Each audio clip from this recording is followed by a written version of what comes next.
Joint session वाली तजवीज़ अच्छी है, क्योंकि जिस चीज़ में पार्लिमानी अप्रूवल आ जाए ना, सारी पार्टियां बैठ के मंजूरी दें, उसके लिए पूरी फिर नेशनल लेवल पे आपको सपोर्ट मिलती है। आपका क्या नुक्ता? बिल्कुल एक सेशन होना चाहिए, तमाम पार्टीज़ को ऑन बोर्ड लेना चाहिए। जहाँ तक अफगानिस्तान का इशू है, as a provisional government representative मेरा ज़ाती ख्याल भी ये है कि दो मुस्लिम ममालिक के दरमियान जंगी नहीं होनी चाहिए। सारी चीज़ें टेबल टॉक पे ही हल होनी है, और हमने बारहा एक नेशनल जिरगे का बारहा हमने डिमांड किया है, जिसमें केपी के स्टेक होल्डर हो, जिसमें कबायली अमायदीन हो, इनसे बात करनी चाहिए। किसी अच्छे रास्ते से ये चीज़ हल हो सकती है। जहाँ तक आबिद साहब ने बात की कि एक मीटिंग कॉल करनी चाहिए या सेशन कॉल करनी चाहिए, बिल्कुल कॉल करनी चाहिए। सूबों को अपनी ज़िम्मेदारी पहचाननी चाहिए, सूबों की बात भी सुननी चाहिए, सूबों को जो दरपेश मसाइल है उस पर बात होनी चाहिए, सूबे के जो स्टेक होल्डर है उसको लूप में लेना चाहिए। और पिछले चंद रोज़ में जो फौज के और पुलिस के जवान शहीद हुए, 7 सिविलियन की जो शहादतें हुई, कर्नल गुलफराज थे शायद जिनका भी जिक्र कर रहे हैं परसों, बिल्कुल जवान आदमी देख के तो एक दफ़ा बंदे के दिल को हाथ पड़ता है ना। अपने आपके, मेरे और आपके भाई बेटे उस उम्र के हैं जिस उम्र के वो लोग जो अपनी जान दे रहे हैं पाकिस्तान के लिए, इसमें तो आपका जवाब क्या होगा? मतलब मैं तो हूँ, तो मैं तो पहले चाहूँगा कि जिसने ये काम किया उसको पहले खात्मा उसका यकीनी बनाया जाए। बिल्कुल सही कह रहे हैं, जो पाकिस्तान के सरजमीन पे दहशतगर्दी का सबब बन रहा है उसका खात्मा ज़रूरी है। देखिए हमें इस पे एतराज़ नहीं, इस पे डिवीजन नहीं है ना, कोई डिवीजन, नेशनल लेवल पे इस पे कंसेंसस डेवलप होना चाहिए, एक आवाज़ आनी चाहिए कि जो हमारे बच्चों को शहीद कर, लेकिन तमाम स्टेक होल्डर्स को लूप में लेके, और अज़ाइम सियासी नहीं होनी चाहिए, दहशतगर्दी खत्म करना नहीं, इसमें अज़ाइम होने चाहिए, सियासत तो है ही नहीं है ना, नहीं हो जाती है। असूल तो इसमें यह है कि जो दहशतगर्द ग्रुप पाकिस्तान में हमलावर होता है वो जहाँ पे भी है बैठा हुआ, उसका खात्मा यकीनी नहीं। नदीम साहब आपने देख लिया ना कि तिरा ऑपरेशन में जो हमारे साथ हुआ, कैसे फेडरल गवर्नमेंट ने यू टर्न लिया, किस तरीके से चीज़ों को पोलिटिसाइज़ किया गया। फिर डिस्प्लेसमेंट पे बात बनी, 5 दिन के बाद वफाकी वज़रा बैठ के कहते हैं कि जी हमने तो डिस्प्लेसमेंट नहीं की। ये तो शुक्र अदा करें कि सूबाई हुकूमत तैयार थी, फैसिलिटेशन हुई, कोई मिसहैप वहाँ पे नहीं हुआ। देखिए बात वही आ जाती है, अगर आपके दहशतगर्दी के पीछे अज़ाइम सियासी के अंदर, आपने कोर कमांडर्स के साथ बैठ के चीफ मिनिस्टर ने मीटिंग की, एपेक्स मीटिंग बुलाई थी, और एपेक्स कमेटी ने मंजूरी दी सारी चीज़ों। देखिए एपेक्स कमेटी में सारी चीज़ें, कोई मंजूरी तो वहाँ पे नहीं हुई, लेकिन सारी चीज़ों की डिस्कशन बड़ी कुल की हुई। जो हमारा स्टांस बाहर है वही स्टांस वहाँ पे रखा गया। इत्तेफाक राय हुआ उस पर? नहीं, उस पर तो मजीद अभी दौर होने हैं, मजीद मीटिंग्स होनी है, चीज़ों को वहाँ से भी कुल की चीज़ें आई, हमारी तरफ से भी कुल की बात हुई। हमारा जो स्टांस है मिलिट्री ऑपरेशन के बारे में हमने वही रखा, बंद कमरों के फैसले हम मुसल्लत नहीं होने देंगे। वफाकी वज़रा की रवैयों पे बात हुई, कुछ कहना चाहते हैं? फेडरल गवर्नमेंट के रवैये पे बात हुई, क्योंकि सूबा हमारा है, लोग हमारे हैं, हुकूमत हमारी है, मैंडेट हमारा है, पाकिस्तान का नहीं, मतलब गवर्नमेंट तो हमारी है ना। आप कुछ कहना चाहते हैं? सब बात ये है कि हम पाकिस्तान की बात कर रहे हैं, ये सूबाइयत से बाहर नहीं निकल रहे। जब दहशतगर्द हमला करता है वो नहीं देखता कि वो PTI का है, PMLN का है, किसी भी पार्टी का है, मिलिट्री का है। हमें सियासत को इस वक्त एक साइड लाइन पे करना चाहिए। हमें पाकिस्तान की, अगर पाकिस्तान है तो सियासत है ना जी, सारा कुछ है। अगर हम अपनी आर्म फोर्सेस को अपनी सियासत की नज़र कर देंगे, कमज़ोरी की तरफ ले जाएंगे। टीरा ऑपरेशन पर शफी जान साहब से एक मेरा यहाँ पर डिबेट रख लें अगले प्रोग्राम में। ये इस पीरियड में मेरा नहीं ख्याल कि ये मुझे जवाब दे सकेंगे। मैं भी फैक्ट्स एंड फिगर्स के, मुझे पता है कि कितने फंड्स गए हैं, फिर ये बात दूसरी तरफ चले जाएगी। हम फोकस कर रहे हैं इस वक्त अपनी जो जवान जो शहादतें दे रहे हैं, आए दिन हर जगह उनके ऊपर हमले हो रहे हैं। माओं को मैं रोता देख रहा हूँ, अपने जवान बेटे की तदफीन करा रही हैं, लेकिन वो पाकिस्तान जिंदाबाद कह रही हैं, शहीद जिंदाबाद कह रही हैं। तो ये शफी साहब हमें सोचना होगा कि वो माओ जो हमारे, उनके बच्चे जो पाकिस्तान के लिए कुर्बानी दे रहे हैं, आप हमसे लड़ रहे हैं, यहाँ पर आप हमसे डिमांडें कर रहे हैं, आप यहाँ पर नेशनल कंसेंसस की बात करें, नेशनल कंसेंसस के बाद बिल्ड करके आप अपनी फौज को स्ट्रेंथन करें, आप दहशतगर्दों को एलिमिनेट करें, जो आपके अज़ुमे चीजें हैं, आपको जो वसाइल चाहिए बताएं, हम आपको पूरे कर। एक लाइन कह लें बस। देखिए पाकिस्तान से बढ़ के कोई चीज़ नहीं है। पाकिस्तान है तो तहरीक इंसाफ है, पाकिस्तान है तो आबिद शेर अली साहब है और मैं हूँ। बात यहाँ पे आ जाती है कि जो इनका रवैया है उस पे बात हो रही। जो फंड्स की बात की, आज तक आप देख लें जो वहाँ पे आईडीपीज बने, जो ऑपरेशन हुए, उसके लिए इन्होंने 1 रुपया नहीं दिया। वहाँ पे महरूमियत रह जाती है।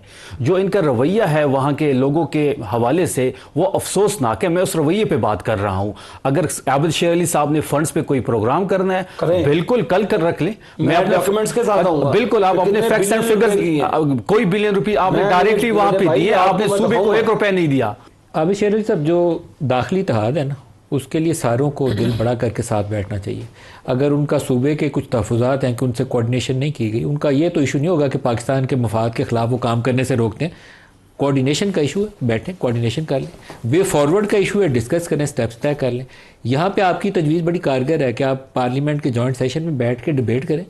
वहाँ नेशनल एक्शन प्रोग्राम जो है ना, उसका भी आपका जो मौजूदा फेज़ है उसको री-इन्फोर्स करने के लिए आप मंजूरी लें वहाँ से कि ये काम करना है। सूबा भी बैठे, मरकज़ भी बैठे, फ़ौज भी बैठे, और फिर आप इन सारे लोगों को सफाया कर दें। बिल्कुल मौलाना साहब, इसमें कोई दो राह नहीं है कि हुकूमत को ये भी जॉइंट सिटिंग बुलाकर एक रेजोल्यूशन पास करके जो एंडोर्समेंट है नेशनल एक्शन प्लान की, फिर इसके ऊपर अकाउंटेबिलिटी भी होनी चाहिए, चेक एंड बैलेंस भी होने चाहिए।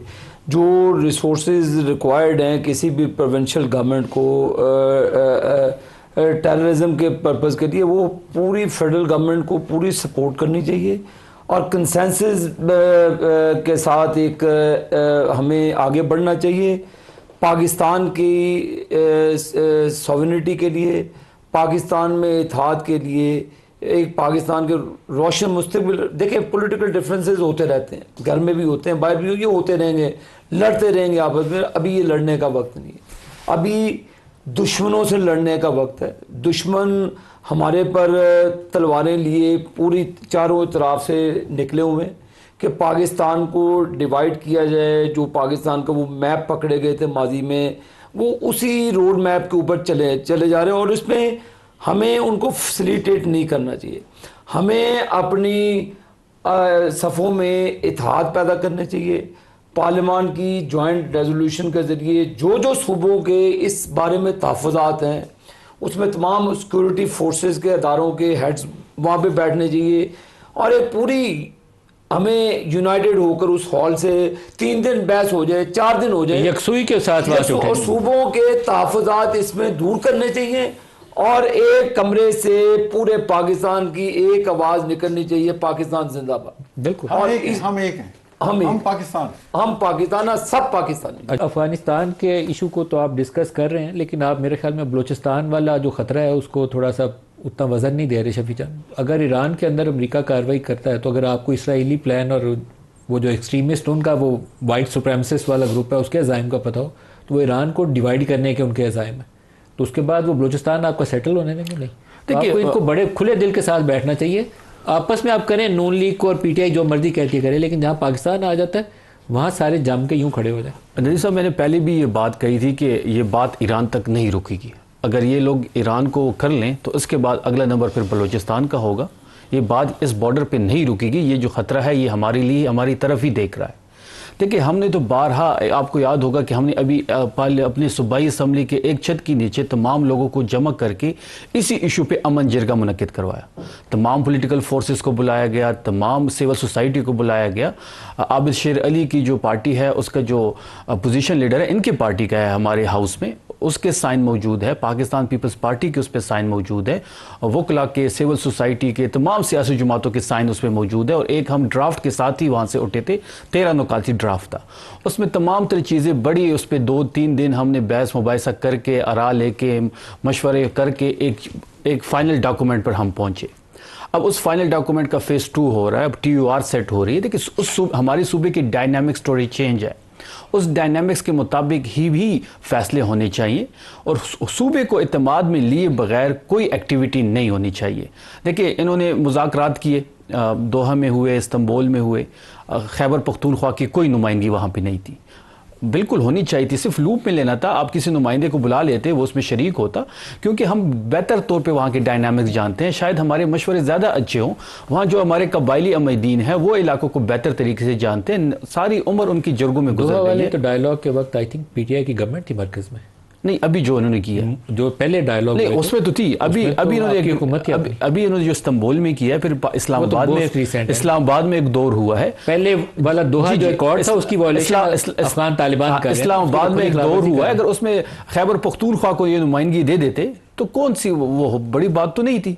वो भी बैठ जाते, हम भी बैठ जाते, हम अपनी डायनामिक के मुताबिक कुछ मशवरे देते, शायद वो बेहतर होते, क्योंकि हम इलाका ज़्यादा बेहतर जानते हैं, इलाका हमारा है, हमारी वहाँ हुकूमत है, हम बेहतर तरीके से वहाँ पे कुछ इनको ऑप्शन भी दे सकते थे। लेकिन जब तक इस किस्म की पॉलिसी आएगी कि बाईपास करके और कुछ चीज़ों को इम्प्लीमेंट करने की कोशिश वहाँ पर की जाएगी, वो सूदमंद नहीं होगी। सबको इकट्ठे बैठना चाहिए, सबको इकट्ठे बैठ के ही ब्रीफिंग देनी चाहिए। इकट्ठे जब कमरे से बाहर निकले तो एक डॉक्यूमेंट के साथ निकलना चाहिए जिसके सब उस ब्रीफिंग में शामिल होंगे। बिल्कुल होंगे, ये अच्छी बात।